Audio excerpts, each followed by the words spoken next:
ዋው ዋው ዋው ዋው! ሩታዬና ብርሻ ደግሞ ዛሬ ድምቅ ሽብርቅ ብለው መጥተውልናል። እንኳን በሰላም መጡ የኔ ውዶች ሲያምሩ። ዋው! ዛሬ ደግሞ ያበደ ፎቶ ነው ያበደ ፎቶ። በጣም ደስ ብሎኛል። እንኳን በሰላም መጣችሁ። ጠፍታችሁ ነበረ። እንኳን በሰላም መጣችሁ የኔ ውዶች። እግዚአብሔር አምላክ ይጠብቃችሁ፣ ከአይን ያውጣችሁ የኔ ውዶች። እወዳችኋለሁ። ሰላም ሰላም ቤተሰቦቼ እንዴት ናችሁ? ደህና ናችሁ? እኔ ሰላም ነኝ፣ እግዚአብሔር ይመስገን።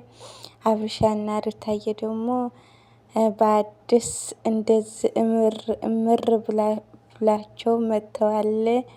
እህት ወንድሞቻችን ማለት ነው። በጣም ደስ ብሎኛል። እንኳን በሰላም መጡ። እግዚአብሔር አምላክ ይጠብቃችሁ።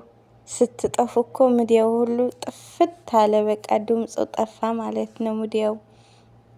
እና በጣም ደስ ብሎኛል ስለመጣችሁ በእውነት። ዛሬ ደግሞ ዋው ነው ዋው፣ ፍክት ያለ ነው በቃ ሲያምሩ።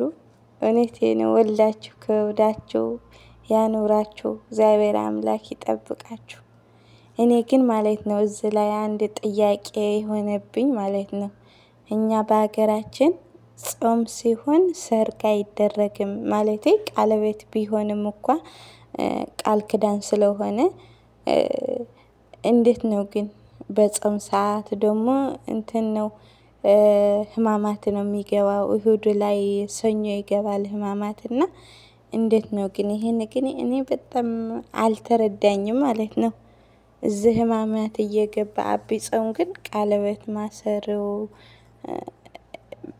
ማድረገታቸው ደስ ይለኛል፣ ግን ጥያቄ ሆነብኝ።